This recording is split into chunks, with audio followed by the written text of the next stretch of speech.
மாவட்ட பெண் அமைச்சர், சென்னையில் இருக்கக்கூடிய 2 அமைச்சர்கள்னு 3 பேரோட பதவிகளை பறிக்க முதல்வர் அலுவலகம் முடிவெடுத்திருக்கான். கூடவே ஒரு கூட்டணி கட்சி அமைச்சர் உட்பட 8 பேரோட துறைகளை மாற்றலாமா இல்ல அவங்களையே மாத்திடலாமான்னு இன்னும் முடிவாகலையாம்.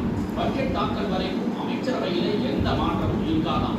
பட்ஜெட் தாக்கல் முடிஞ்சதும் இல்லைன்னா அந்த கூட்டத்தொடர் முடிவுல அமைச்சரவை மாற்றம் இருக்குமா? புதுசா நியமிக்கப்பட போற அமைச்சர்களை பத்தின முழு ஹிஸ்டரியையும் அலசி ஆராய்ச்சி பிறகுதான் அவங்களுக்கு பதவியும் இலாக்காக்களும் ஒதுக்க முடிவெடுத்திருக்காராம் முதல்வர்.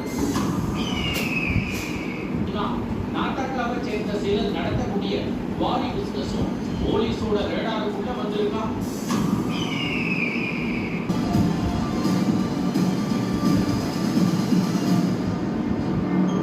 புதுச்சேரியில என்ஆர் காங்கிரஸ் பாஜக கூட்டணி ஆட்சி பதவியேற்று 2.5 மாசங்களுக்கு மேலாகியுள்ள அமைச்சர்களுக்கான இலாக்காக்கள் ஒதுக்கப்படாமல் இருக்கு.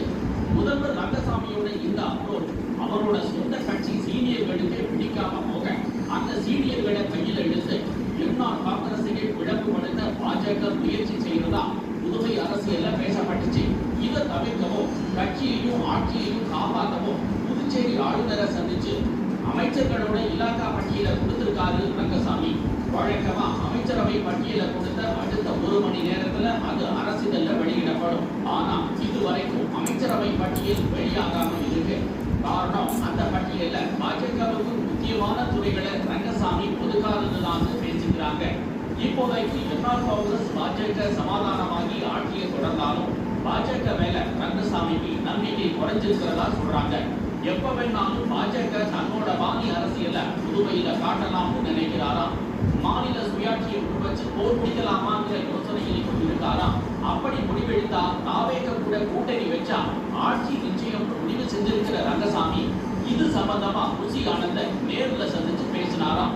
ஆனா தலைவரை கேட்காம எந்த உறுதிமொழியும் கொடுக்க முடியாதுன்னு வழக்கம் போல சிரிச்சுக்கிட்டே பதில் சொல்லி அனுப்புனாராம் ருசி. பத்திரப்பதிவை ரத்து செஞ்சு ஹைகோர்ட் உத்தரவிட்டு இருந்துச்சு. இப்ப இந்த உத்தரவை எதிர்த்து நிலத்துக்கு சொந்தம் கொண்டாடக்கூடிய சேதுபதின்றவரும் வெள்ளத்துறைன்றவரும் சுப்ரீம் கோர்ட்டுக்கு போயிருக்காங்க.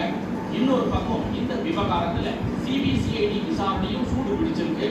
அதோட பத்திரப்பதிவு துறையோட கூடுதல் தலைவர் சுதா மாலியா தலைமையில ஒரு உயர்மட்ட குழுவும் விசாரிச்சுட்டு இருக்கு. இந்த விசாரணையில போலி பதிவுக்கு பயன்படுத்தப்பட்ட ஆவணங்கள் மற்றும் கம்ப்யூட்டர்கள்ல முறைகேடுகள் நடந்திருக்கிறதா முதற்கட்ட விசாரணையில தெரிய வந்திருக்கான். இன்னொரு பக்கம் பத்திரப்பதிவு துறை மற்றும் அறநிலையத்துறையில உயர் அதிகாரியாக இருக்கிறவருக்கும்